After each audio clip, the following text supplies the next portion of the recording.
Hello, tech policy world. We're back with the tech policy grind. We really missed the grind, and we've got some exciting stuff planned and coming your way this season. If you're new here, my name is Rima Musa, and I'm a fellow with the Aranet Law and Policy Foundry, the organization where the next generation of tech law and policy professionals convene to write, think, and talk about the web, technology, and disruptive innovation. This is the Tech Policy Grind, the Foundry's podcast where we chat about what's going on in the world of tech policy across a whole host of issues, including AI, cybersecurity, privacy, broadband, internet governance, content moderation, and so much more. It's a crazy world out there on the World Wide Web, and we're here to guide you through it. More debriefing, in case you're new to the show, this podcast is entirely produced by the fellows at the Aranet Law and Policy Foundry. Who are the fellows, you might ask? No bias, obviously, but we're the coolest kids around. AKA, we're an interdisciplinary group of tech policy nerds who work collaboratively on a whole host of projects. We run this podcast, for instance, as well as a tech policy hackathon, writing competition, webinars, and other cool stuff too. We just welcomed our newest class of fellows, which for the first time ever will overlap with the existing class of fellows, the latter of which I and some other folks from the show are a part of. You'll get to meet some of the new fellows soon. We think they're pretty cool. So, it's season 4. We started this show back up almost exactly a year ago from its 3-ish year hiatus, and we wrapped season 3 of the show in December. As promised, we're back now with coverage of the latest happenings in the tech policy world from the State of the Net conference, which happened just last week on March 6 in Washington, D.C. The State of the Net conference has been a staple of tech policy conversations for nearly 2 decades, which is wild. It's a convening point for folks who don't just care about these issues, they're decision makers and provocative thinkers in the rooms where the action happens. Technology and the internet play a huge role in our daily lives, so understanding the conversations that go behind the technology policy choices that our society's lawmakers, regulators, innovators, and decision makers make matters. So that's State of the Net in a nutshell. We were there, we were chatting with people, and now we bring to you part 1 of the many conversations we had. We think these folks are pretty interesting, and we hope you do too. In this episode, we chat with Alan Davidson, Assistant Secretary of the Department of Commerce, who's leading the National Telecommunication and Information Administration. And if you're into the alphabet soup of regulatory acronyms, you can call it the NTIA. We chatted after his fireside chat keynote remarks on some of the things he's prioritizing in his endeavors there. Those endeavors matter because Congress has given the NTIA about $50 billion to make the internet accessible across the United States. More on that later. Class 4 Foundry Fellow and my pal, Lama Mohammed, and I also chat with Bertram Lee Jr., Senior Policy Counsel at the Future of Privacy Forum, a think tank working on the cutting edge of happenings in the world of data or information privacy. And we chat after his participation on a panel concerning developments in the artificial intelligence space, as well as their intersections with privacy. Lama also chats with Patrick Lynn, an author and an associate at Latham & Watkins, which is a big law firm for any of my non-lawyer friends listening, following a panel he was on covering generative AI developments. That's that ChatGPT stuff you've been hearing about lately. So we hope you enjoy this episode. It was a ton of fun for us to create it, and let us know what you think about what you hear. We want you to join the conversation. First up, Assistant Secretary Alan Davidson in conversation with yours truly.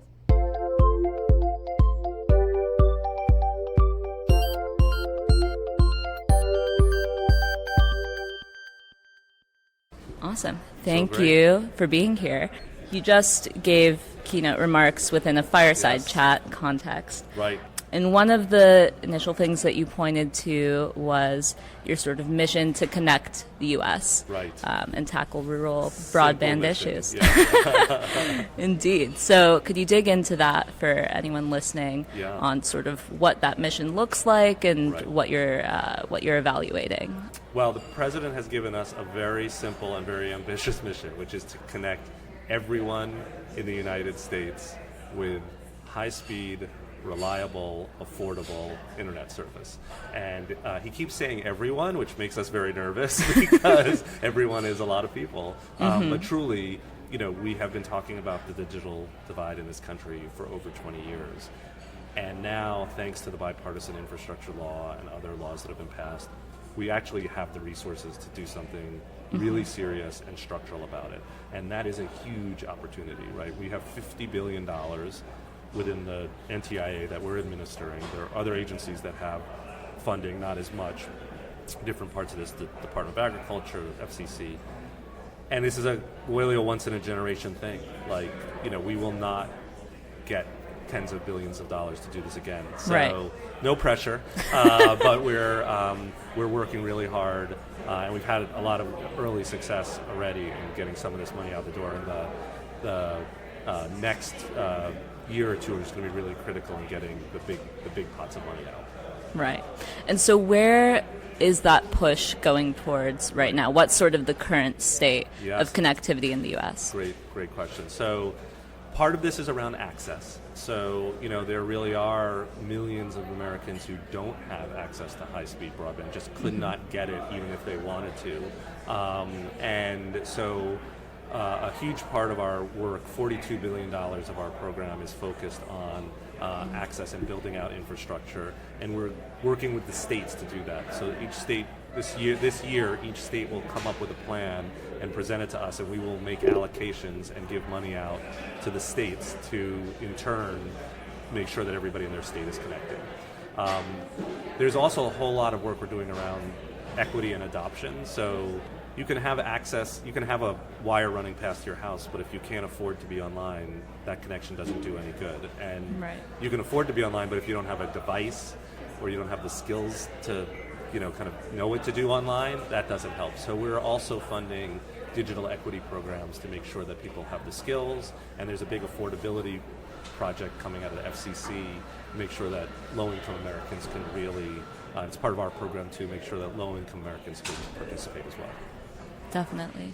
And on the international level, we've seen discourse about the digital divide for quite some time, but now at the International Telecommunication Union, or ITU, which, by the way, is where I started my career. Kidding. Wow, really? That's great. Back in 2019, I was an intern when I was studying abroad in Geneva. It's a great place. That must have been a really fun place to work at. It was. It was a lot of fun. Geneva is a beautiful city. Right. But Doreen Bogdan-Martin is now at the helm, now as the Secretary General. So what does that sort of collaboration or interactivity with the ITU look like going into 2023? That's a great question. It's first of all, her election was so historic, and I talked about it during the conference. Just the what it felt like in the room when she was elected. I mean, it just really felt like a moment. But part of that moment was about her and her history, and really her historic role now. But part of it is also about the future of the ITU, and I think she's got a real vision that we in the U.S. government support of the ITU's role, not just in the standardization work it does and the important technical work, but also as a force for development and thinking about how we connect the next billion people. And I think there's an important role there, and that's really been her, kind of her mission for a long time, and so we're really excited to work with her and that team as the ITU kind of steps into that work. We also have the World Radio Conference coming up this year, so the nuts and bolts of the global standardization work marches on, but this initiative that she's going to be taking, that the ITU's been doing for a long time, I think is really very exciting. Indeed. Yeah, I'm excited to see how it all plays out.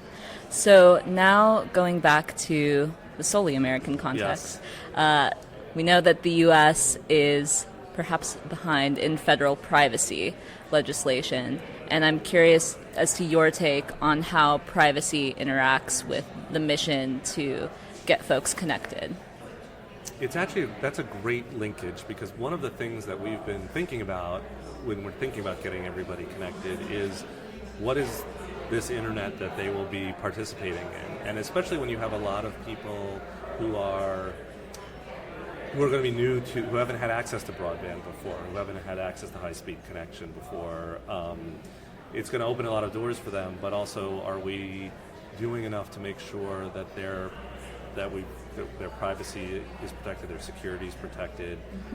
There's going to, that they're, we're doing enough consumer protection against the fraud and all the things that are out there. And, new people online have greater vulnerability perhaps in some ways. And so we're also bringing the internet and access to communities, more vulnerable communities. Our digital equity work is really focused on the elderly, minority communities who haven't been served well in the past. All of those folks starkly feel this need for greater privacy protection. And so I think it dovetails really well because we've been thinking about how to make sure that the internet they have is safe, secure, and private. And that's where, as the president has said, we need stronger privacy protections. Indeed. So now, to round us out, this is a podcast produced by young professionals in the field. So what would your sort of piece of advice or takeaway be for folks who are interested in tech policy and broadband issues? Well, that's such a great question. First of all, there's a huge need. We need you. So please engage. I think I'd say there's lots of different ways to be involved in this space. The need we really have is for people who are excited and understand technology, and also excited and understand the public policy world. And there are lots of different ways that people come at that. Some people are engineers or computer scientists who are learning about policy. Sometimes it's people who have more policy or legal backgrounds or liberal arts backgrounds but are excited about technology. And there's room for all in this space because we have so much need. I think there are a lot of different places you can do this work. I've been in public interest organizations. I've worked in companies. I've worked in academia and of course in government. And they all have their own rewards and their own ways to move the needle on these big issues. So part of it is just picking what works for you, and also at different times in our lives we find different opportunities. I will make a special pitch for the government. Of course. It is an honor to serve, and it's really incredibly rewarding. And whether it's a career or a tour of duty, I highly recommend it. And as I say, we really need.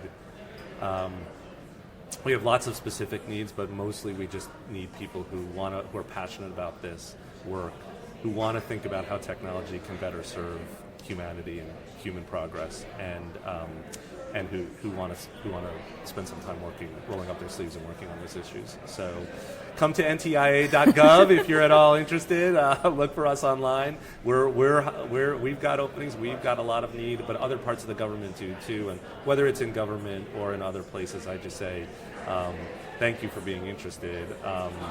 We need the help. And I guess the last small piece of advice I'd say is, one of the hard things is there's no clear path in this space right now. I say, if you wanted to go work for a law firm, there's a way to. Everybody knows the steps to do that. If you want to get an MBA, everybody knows what people do with that afterwards. We haven't developed the career paths or roles yet. It's still new enough that being a public interest technologist or a public policy person who cares about technology is. It's not. There's no tried and true, path that tells you all the steps you need to take. So part of this is just about being entrepreneurial, finding the things that you're passionate about, doing those things, and walking that path. So for yourself. So there's no right answer here. We all have to find it for ourselves. But they say we really. It's been very rewarding for me. I think there's so much need out there and so much opportunity to really impact the course of how we build our technology and make sure that it is serving progress. Definitely. And that is so true, that there is no tried and true set path. It's often a windy and zigzaggy one. So the movie The Matrix, Morpheus has this great line. There's a difference between knowing the path and walking the path, right? And a lot of times we walk the path and don't necessarily know that we're walking it. So finding the things that we are passionate about and that excite us in this space is a good way forward. A good Northern Star. Yes. Definitely. Well, thank you so much. It's been a pleasure. Pleasure talking to you all. Good luck with your work. Cheers. Next up, Bertram Lee Jr. in conversation with Lama Muhammad and I. Hi, Bertram. Thank you so much for joining us live on the Tech Policy Grind podcast. I wanted to ask, what is the current state of AI, and what are its endeavors for inclusivity? So, first of all, thank you for having me. Secondly, I'd say the current state of AI is in flux.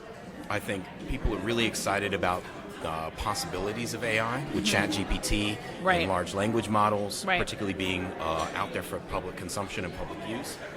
But also at the same time, I think people are really cognitive or really concerned about the risks, the use cases, the equities involved with AI. And I think particularly for marginalized communities, it's an incredibly important time because so many of the decisions that impact people's prospects in life are being automated. And so what does that mean to have equity as a part of those conversations when the historic models that are used to train these AI systems don't necessarily include our perspectives from the outset? And so how do we make those adjustments? How do we think about that? And I think that's a conversation that's happening globally. It's not just happening in America or in Europe. It's also happening in South America. It's beginning to have that conversation in Africa as well, and in the APAC region as well. Exactly. How do we build tools that represent all of us? So, we've seen in the privacy world that the EU really brought a line of change with GDPR.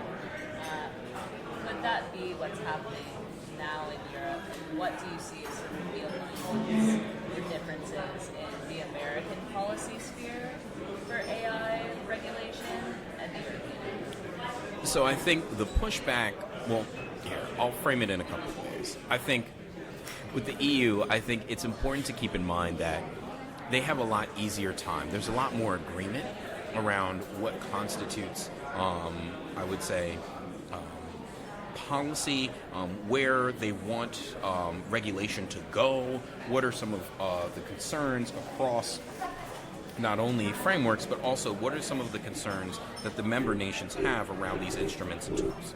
That's number one. And from the U.S. perspective, there's not a lot of consensus. Well, there is consensus. It's just how we get there and what rights and responsibilities we give not only to corporations, but rights we give to others and to people, to individuals. Those are highly, highly, highly concerning to firms, and understandably so. If you're trying to work through and use a model, but you don't know the real risk and the potential legal risk that you have just using a model, it stops innovation, because then it really does hamper the willingness of firms to try and create new things. And that's where the U.S. has been a leader. But I think on the flip side is that there hasn't been a conversation, I think specifically around, in particular, rights that individuals should have. The consent of people to be, to have AI influence the decisions and influence the things they can and cannot do. And so that construct is, I think, really, really, really important to kind of understand from the differences between the EU side and the US side. EU is kind of understood as just we don't want algorithms, AI, to be making all of these decisions without all of these practices and processes and procedures. On the US side, it's more kind of yeah, we can see that, but we have concerns, particularly around discrimination and the history behind that. And they're converging to a similar place. I don't know if they'll come to the same place though. And so that's kind of what is what we'll find out really in the next 5 years. That sounds good. And I kind of want to expand this question a little bit more and talk about the so-called Brussels effect. When we talk about AI policy, it's very US, EU-centric, and we don't really get to hear the developments in the Southern Hemisphere. Do nations in those regions experience similar AI harms to what's going on in the US and EU, or is it a little bit different? So, I have not done enough research about AI harms, in particular in the global south. That's not something that I have as much expertise in as I have from the U.S. side. Okay. Right? So I don't want to kind of jump over my skis there. But what I will say is this. Brazil, Colombia, Mexico to a certain extent, and I think particularly South Africa as well. All of those countries have history of racism, but like I'll Right. just focus on Brazil and South Africa, for example, right? There is a history of kind of racism within those countries, right? The kind of like Lula election in Brazil, for example, like kind of the history of South Africa and apartheid, give Right. you great kind of like contrast as to who was given rights, who was given property, whose literal legal existence was legitimized by the government. Interesting enough, I was talking to someone at a company, and they were talking about putting addresses in favelas, Right. right, in Brazil. There favelas, and so for those who don't know, favelas in Brazil are basically like it is very low-income areas, right, impoverished areas that were created literally on trash heaps and on trash piles and condensed down, and people build houses and built communities out of those areas, but those areas were never recognized by the government. Right. Yeah. And so what do you do when you have large swaths of people who live in these areas, who've been there for generations, who are not recognized by the government? Your existence Right. is not recognized. What happens to the data, right? If you're doing housing policy in Brazil, right, how do you build in like data in favelas, right? And like, you know, there are probably brilliant people in Brazil working on that, and I want to give them credit before like speaking out on that. But like that's a global issue that people are now thinking about. And then also like same context in South Africa, right? In South Africa,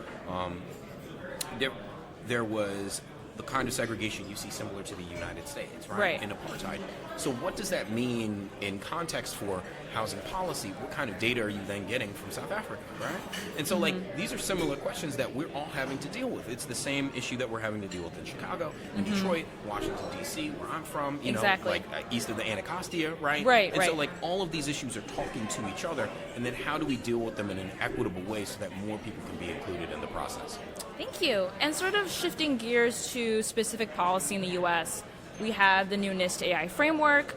As the introductory commenter said, they've spent about $6 billion in AI research, and I really want to talk about the development of AI redress.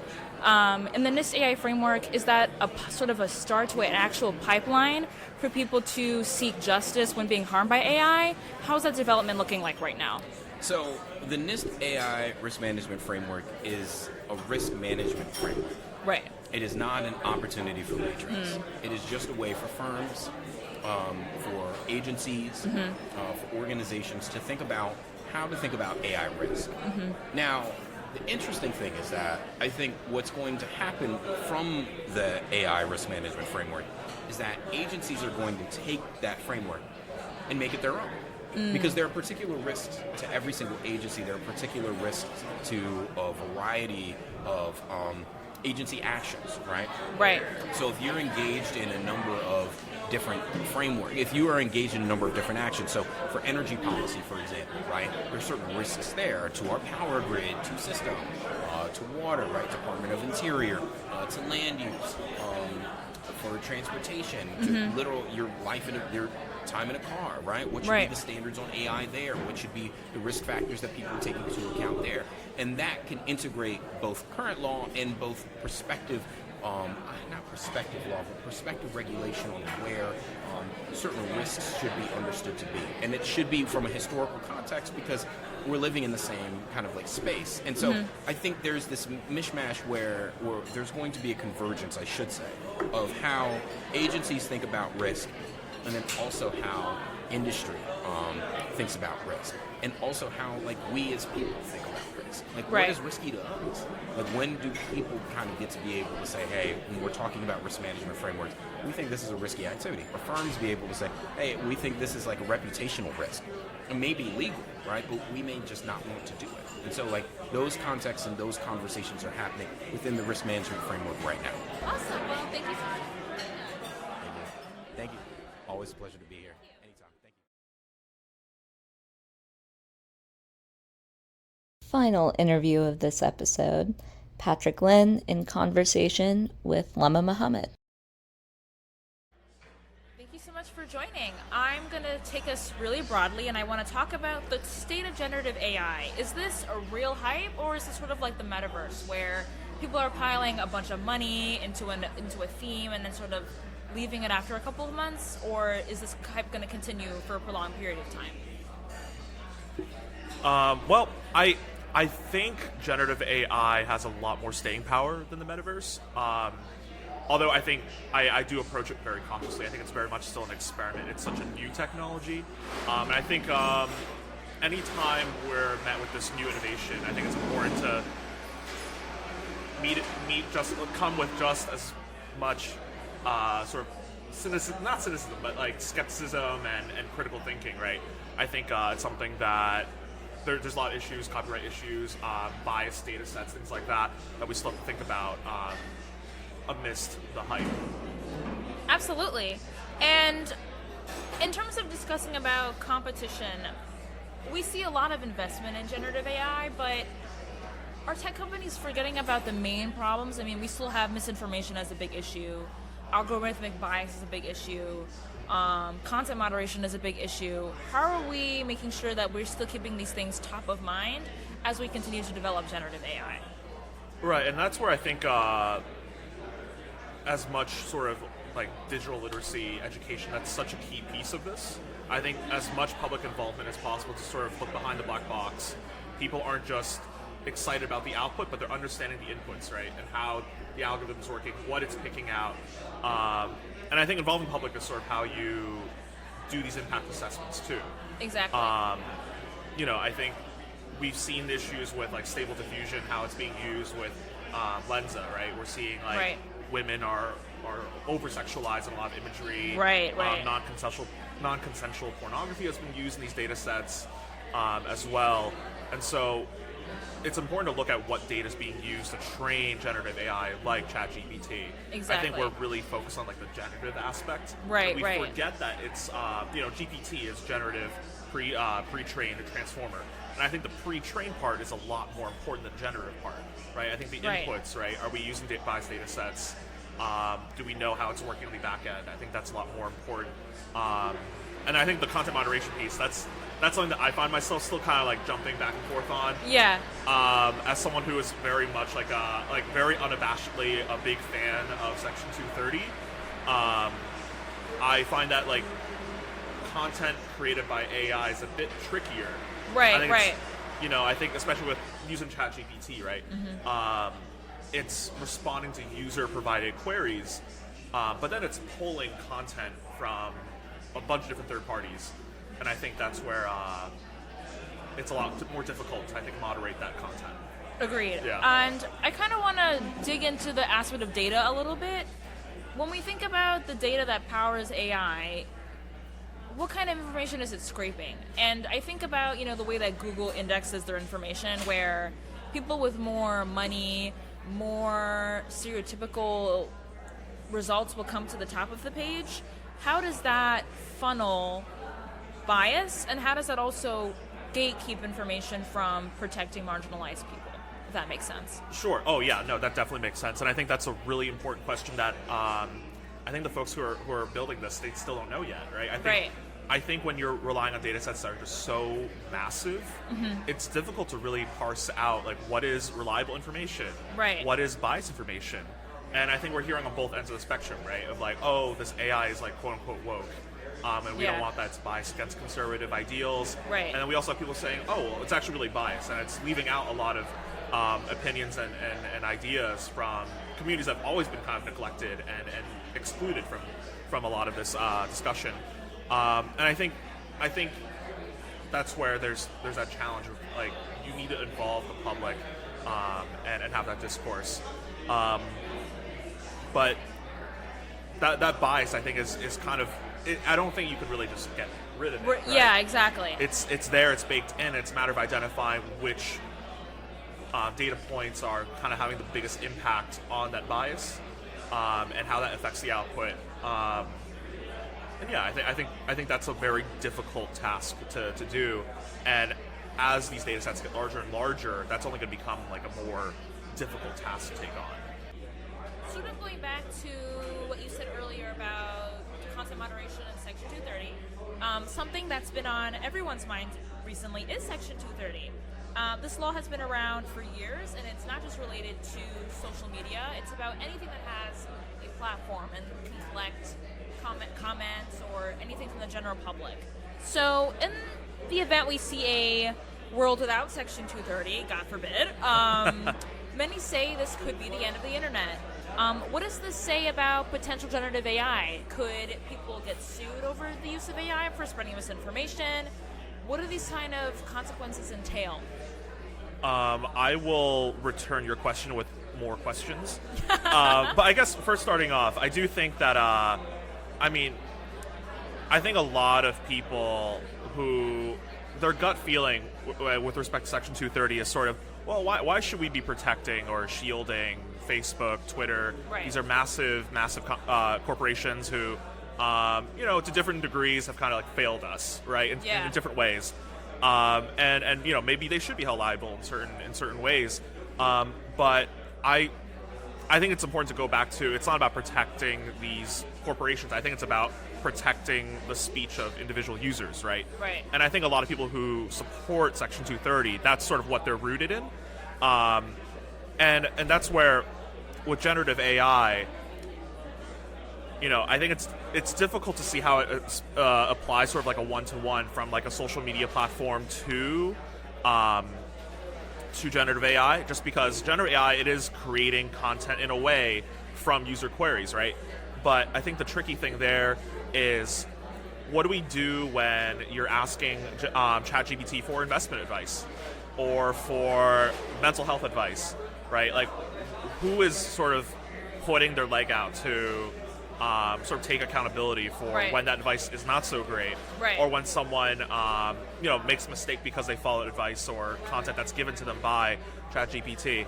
But that's where I think there's still a lot of questions, and I'm not really sure how I land on it just yet. Yeah. I'm inclined to think that generative AI and content generated by AI should still be protected by Section 230. Mm-hmm.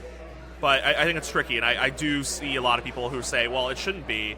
It's not created by a person. Right. But that's sort of where I land. All right, thank you for sharing. And sort of going back to what you discussed on your panel about, data scraping and data being stolen, I want to talk about justice. Is there anything in place for redress about what we can do to protect people whose data has been, sort of stolen by AI? I'm thinking about voice AI specifically in relation to people's voices. Is there a pathway for justice in that sense? How could that hurt marginalized communities differently than others? Do you have any thoughts on that? I know it's a little niche. No. I think I'm going to use sort of like art as an analogy here, right? I think when Lenza was relying on Stable Diffusion and that data set to produce these magic avatars, you have a lot of artists saying, well, you're potentially using my art. In a lot of cases, you would still see people's signatures or their their almost like trademarks on these on this artwork generated by Lenza, and there isn't a whole lot of protection for individual artists, right? I think graphic and visual art is a field where there isn't a whole lot of ways for an individual artist to get that recourse. But where we're not seeing so much right now, we're starting to, is AI-generated music. Yes, right? The music industry has such strong copyright protections, right? I think if generative AI was suddenly using music created by Beyonce or Taylor Swift, it'd be over. Yeah, like For how sure. protective they are of their brand, of their copyrighted music. Right. There's just no way, right? So I think it really depends on how already protected an industry or a market is, and whether that information that's being used or that content being used to inform what's being outputted by ChatGPT and other generative AI. I think that informs what protections are provided. So I think just speaking to your question about sort of already marginalized communities, right? Artists having less protections already. Yes. Certain people, certain groups, certain communities that are already less protected. they will continue to be disparately impacted by this technology because there's already less protection for them. Yeah. And so without new laws, new rules in place, new best practices to catch up with that, those communities continue to be the most negatively impacted, I think. Agreed. And to sort of conclude, I know you're a fellow with the Internet Law and Policy Foundry, but you also have a book, and I've started a job at an amazing law firm, and so I want to be able to provide our listeners advice from you about how to sort of get involved in this space, especially as it comes to the relationship between AI and criminal justice. It's an important time for that right now. Yeah, that's a great question. I think a lot of people get discouraged because they feel that they don't have the technical know-how right at the start, right? Artificial intelligence, machine learning, those are all very complicated technical issues. I think people think that they need to come in with a computer science background right. In order to really have an informed opinion about it. And I don't think that's the case. I think having a base understanding of how technology works allows you to have an opinion. And also, right. something that I think about is a lot of like software companies are becoming what I have sort of like termed as like they're private policymakers, right? We have more and more tech companies who are creating technology algorithms that have a really profound and huge impact on the public, and we have no say in the matter, right? I think if a law is passed and we're like, we don't like that, there's more of a public discourse and more of a way for us to engage with that law or that rule. But that's not the case when Palantir is being used to like make predictions about where crime is being done and things like that. And I think that's where people with more of a policy interest, more of a sociology background, right? I think just humanities in general. There's a really important time right now to bring those perspectives, and we don't just need people who have a technical background to have an opinion. I think it's important, and I think it's just more important than ever for people with sort of that humanities, social science background to come to the table and contribute to that discussion. Wonderful. I couldn't agree more. Thank you so much for joining us today. And thank you for having me. Thanks for tuning in to this episode of the Tech Policy Grind. Recording live in the middle of a conference was a new thing for us, and an experiment, so we would love to hear your feedback. Get in touch with us at Foundry Podcasts, with an S, at ilpfoundry.us. And if you enjoyed the show, leave us a review wherever you're tuning in. I'm Rima Musa, the host, producer, and editor of the show, and this podcast wouldn't be possible without the help of our team at the Internet Law and Policy Foundry, particularly Lama Mohammed, our social coordinator, Allison McReynolds, our accessibility coordinator, and Tim Lorden at the Internet Education Foundation. Special thanks to Foundry Fellows Grant Versfeld, Gabe Rudin, Miles Light, Joe Catapano, and Aliana Apasible for their contributions to the production of this episode. See you next week!